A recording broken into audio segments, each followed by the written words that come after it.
Hello everyone, welcome to KVPY 2013 SA Stream Physics Solutions. A man inside a freely falling box throws a heavy ball towards a side wall. The ball keeps on bouncing between the opposite walls of the box. We neglect air resistance and friction. Which of the following figures depicts the motion of the center of mass of the entire system, that is man, ball and the box? Acceleration of a freely falling body is g meter per second square. Air resistance and friction are neglected, so no external force is acting on the system in horizontal direction. Force on the system in vertical direction is nothing but the gravitational force. Center of mass of a system accelerates in the direction of external force. So the center of mass of the system, that is man plus ball plus box, moves downwards in a straight line. A ball is thrown horizontally from a height with a certain initial velocity at t equal to 0. The ball bounces repeatedly from the ground with the coefficient of restitution less than 1 as shown. Neglect air resistance and taking the upward direction as a positive, which figure qualitatively depicts the vertical component of ball's velocity Vy as a function of time t. Upward direction is taken to be positive, so the graph starts on the negative side. For vertical component of velocity, we can write Vy equal to uy minus gt, that is 0 minus gt, as the object is projected horizontally. With each collision, the ball loses some kinetic energy. So the vertical component of velocity, hence the time of ascent, keeps decreasing. It is depicted perfectly in graph B. A tall tank filled with water has irregular shape as shown. The wall CD makes an angle 45 degrees with the horizontal. The wall AB is normal to the face BC. The lengths AB and CD are much smaller than the height h of water. Figure is not to scale. Let P1, P2 and P3 be the pressures exerted by the water on the wall AB, base BC and wall CD respectively. Density of water is rho and G is acceleration due to gravity. Then approximately hydrostatic pressure at a given point inside a liquid P equal to P0 plus rho GH. Since AB and CD are much smaller than the height of the liquid column, the pressure is equal in magnitude on all surfaces. At a given horizontal level, hydrostatic pressure is the same in all directions. So the correct option is A. The accompanying graph of position x versus time t represents the motion of a particle. If p and q are both positive constants, the expression that best describes the acceleration a of the particle is: slope of displacement time graph gives velocity and that of velocity time graph gives acceleration. Let us go by option verification method for this problem, although it takes some time. Let us take the fourth option, a equal to minus qt plus p. Here the acceleration can be written as dv by dt. So dv by dt equal to minus qt plus p. Integrating on both sides, we get v equal to minus q times t square by 2 plus pt plus c, where c is a constant of integration which will be eliminated when we substitute proper limits. Velocity can be written as dx by dt. So dx by dt equal to minus q times t square by 2 plus pt. Dx equal to minus q times t square by 2 dt plus pt dt. Carrying out integration, we have x equal to minus q by 6 times t cube plus p by 2 times t square plus c dash, where c dash is constant of integration. Again, we can eliminate it by substituting proper limits. Although this equation is little bit complicated, you can verify this equation with any graphing calculator application available on the internet. Two stones of mass m1 and m2 such that m1 is greater than m2 are dropped delta t time apart from the same height towards the ground. At a later time t, the difference in their speeds is delta v and their mutual separation is delta s. While both the stones are in flight, delta v decreases with time and delta s increases with time. Both delta v and delta s increase with time. Delta v remains constant with time and delta s decreases with time. Delta v remains constant with time and delta s increases with time. Velocity of the first stone v1 equal to gt. Velocity of the second stone v2 equal to g of t minus delta t. Difference in velocity is delta v equal to v1 minus v2 is gt minus delta t, which is delta t. The difference in time, which is constant value. Displacement of the first stone x1 equal to half gt square, that of the second stone x2 equal to half of g into t minus delta t whole square, which expands to half gt square minus half g into 2t into delta t plus half g into delta t whole square, which simplifies to half gt square minus gt delta t. Mutual separation between these stones delta s equal to x1 minus x2, that is half gt square minus half gt square plus gt delta t, which is gt delta t. As we can see, the mutual separation is directly proportional to time, so the correct option is the refractive index of a prism measured using 3 lines of mercury vapor lamp. If mu1, mu2 and mu3 are measured refractive indices for these green, blue and yellow lines respectively, then absolute refractive index of a medium mu equal to c by v, where c is the speed of light in vacuum and v is the speed of light in the given medium. So mu equal to f lambda naught by f lambda, that is lambda naught by lambda, which gives mu proportional to 1 by lambda. Here the frequency does not change as light goes from one medium to another medium. In the case of visible spectrum, the VIBGYOR colors are arranged in the increasing order of wavelength. So the wavelength increases from violet color to red color. Refractive index measured for green color light is mu1, for blue is mu2 and for yellow it is mu3. Wavelength of blue is less than that of green is less than that of yellow. So lambda b is less than lambda g less than lambda y. So we have the correct relation between refractive indices as option B. A horizontal parallel beam of light passes through a vertical convex lens of focal length 20 cm and then reflected by tilted plane mirror so that converges to a point I. The distance pi is 10 cm. M is a point at which the axis of the lens intersects the mirror. The distance pm is 10 cm. The angle which the mirror makes with the horizontal is. Since the focal length of the lens is 20 cm, the parallel beam will converge at point O such that PO equal to 20 cm without the mirror. Given PM equal to 10 cm, that is MO equal to 10 cm and PI is also equal to 10 cm. So PMI forms an equilateral triangle which is depicted separately. Angle of incidence equal to angle of reflection in the case of plane mirror, that equal to 30. So the angle made by the mirror with the horizontal is 60 degrees.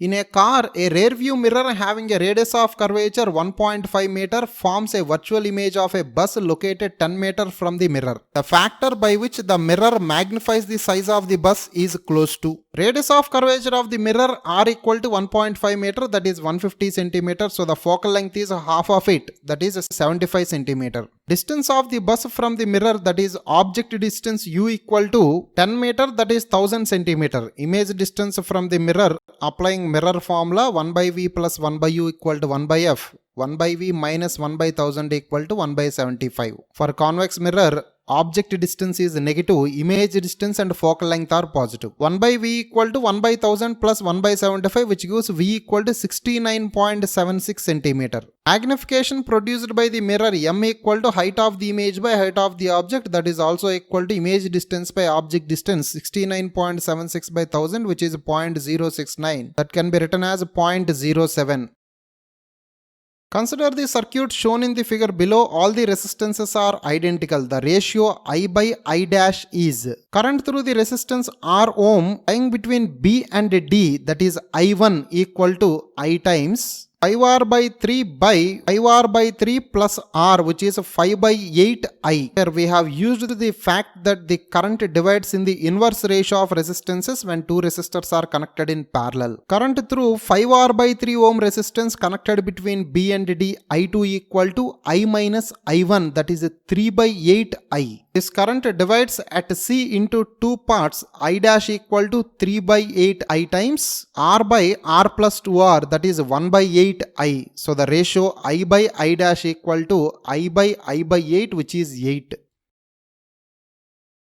The figure shows a bar magnet and a metallic coil. Consider 4 situations: moving the magnet away from the coil, moving the coil towards the magnet, rotating the coil about vertical diameter, rotating the coil about its axis. An EMF in the coil will be generated for the following situations. An EMF is induced in a coil when there is a change in magnetic flux linking the coil. Moving the magnet away or towards a stationary coil changes the flux through the coil. Moving the coil away or towards a stationary magnet will change the flux through the coil. Rotating the coil about a vertical diameter also changes the flux through the coil. So the correct option is C.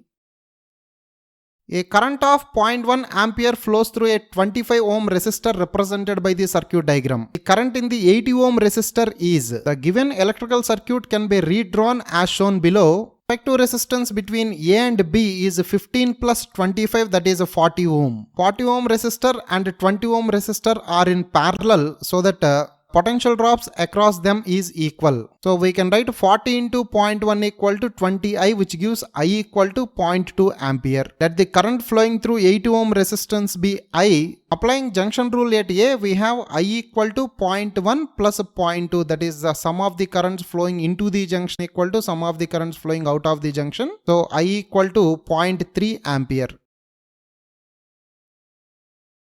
Solar energy is incident normally on Earth's surface at a rate of about 1.4 kilowatt per meter square. The distance between the Earth and the Sun is 1.5 into 10 power 11 meter. Energy E and mass m are related by Einstein's equation as E equal to mc square, where c 3 into 10 power 8 meter per second is the speed of light in free space. The decrease in mass of the Sun is intensity of solar radiation I equal to 1.4 kilowatt per meter square. Power radiated by Sun P equal to intensity into area, that is I into 4 pi r square, which comes out to be 40 into 10 power 25. Energy radiated E equal to 4 into 10 power 23 joule per second. Applying Einstein's mass energy relation, E equal to delta m into c square. 4 into 10 power 26 equal to delta m into 9 into 10 power 16, which gives delta m equal to 4 by 9 into 10 power 10, that is a 10 power 9 kg per second. If the current through a resistor in a circuit increases by 3%, the power dissipated by the resistor. Power dissipated in a resistor P equal to I square R. Differentiating the equation, dP equal to 2I di into R. Dividing this equation throughout with power, we have dP by P equal to 2I di R by I square R, which is 2 times di by I. Multiply throughout with 100 to get percentage change. dP by P into 100 equal to 2 times di by I into 100, that is 6%. So the correct option is B. An ideal gas filled in a cylinder occupies volume V. The gas is compressed isothermally to volume V by 3. Now the cylinder valve is opened and the gas is allowed to leak, keeping the temperature same. What percentage of number of molecules escape to bring the pressure in the cylinder back to its original value? Let the initial pressure inside the cylinder be P. Pressure inside the cylinder after isothermal compression is 3P. Since it is isothermal process, we can apply Boyle's law, P1 V1 equal to P2 V2. Number of molecules in the compressed state N1 equal to 3P into V by 3 by RT, that is PV by RT. Number of molecules in the original pressure N2 equal to P times V by 3 by RT, that is 1 by 3 times PV by RT. Number of molecules escaped N equal to N1 minus N2, that is PV by RT minus 1/3 PV by RT, which is 2/3 PV by RT. For percentage, we can multiply with 100, that is 2 by 3 into 100, 66.66%. An electron enters a chamber in which a uniform magnetic field is present as shown. An electric field of appropriate magnitude is also applied so that the electron travels undeviated without any change in its speed through the chamber. We are ignoring gravity, then the direction of electric field is force exerted by the magnetic field on the electron F equal to minus E times V bar cross B bar, that is into the plane of the paper, by applying rules to find the direction of cross product. Since the electron travels undeviated without any change in speed, the resultant force on it must be zero. Force exerted by the electric field should be equal in magnitude and opposite in direction to the force exerted by the magnetic field. So force due to electric field should be out of the plane, so the electric field should be into the plane of the paper, as we are dealing with a negatively charged particle.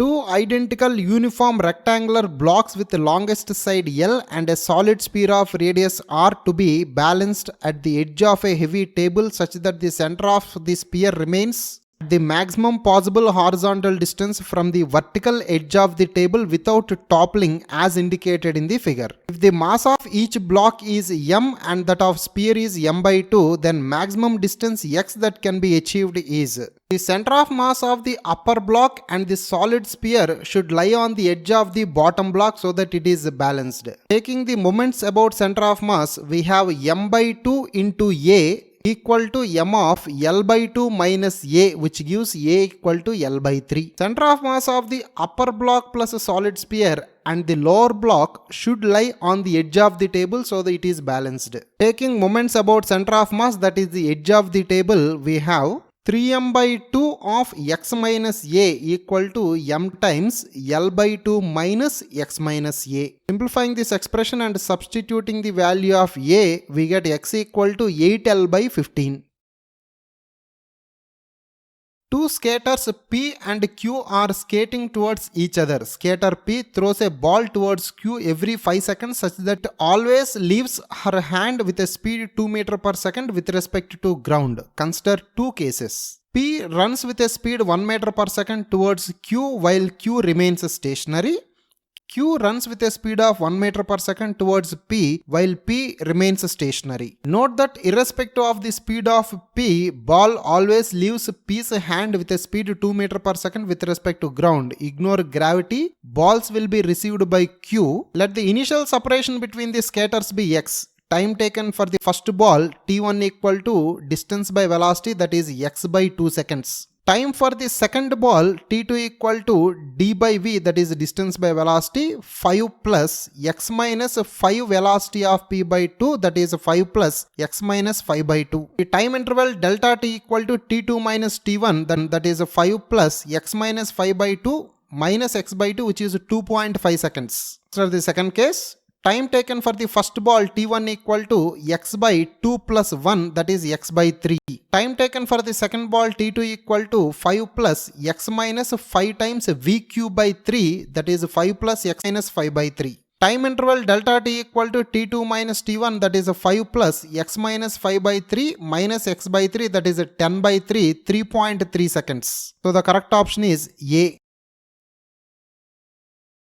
A 10-watt electrical heater is used to heat a container filled with 0.5 kg of water. It is found that the temperature of water and container rises by 3 Kelvin in 15 minutes. The container is then emptied, dried and filled with 2 kg of oil. It is now observed that the same heater rises the temperature of the container oil system by 2 Kelvin in 20 minutes, assuming no other heat loss in any other process. Specific heat capacity of the oil is: heat energy required to rise the temperature of a substance Q equal to ms delta theta. Water plus container P into T, that is power into time energy, equal to m water S water delta theta plus m container S container delta theta. 10 into 15 into 60 equal to 0.5 into 4200 into 3 plus 3 times MCSC, which gives MCSC equal to 900 joule per Kelvin. Here MCSC is the heat capacity of the container. Oil plus container P into T equal to M oil S oil delta theta plus M container S container delta theta. 10 into 20 into 60 equal to 2 into 2 into S naught plus 900 into 2, which gives S naught equal to 2550 joule per kg Kelvin. A ray of light incident on a transparent sphere at an angle pi by 4 and refracted at an angle r emerges from the sphere after suffering one internal reflection. The total angle of deviation for the ray is, see the diagram carefully, deviation at A, delta A equal to pi by 4 minus r, that is for refraction clockwise direction. Deviation at B, delta B equal to pi minus 2r, there reflection has taken place in clockwise direction. Deviation at C, delta C equal to pi by 4 minus r, refraction in clockwise direction. So the total deviation delta equal to delta A plus delta B plus delta C, which comes out to be 3 pi by 2 minus 4r.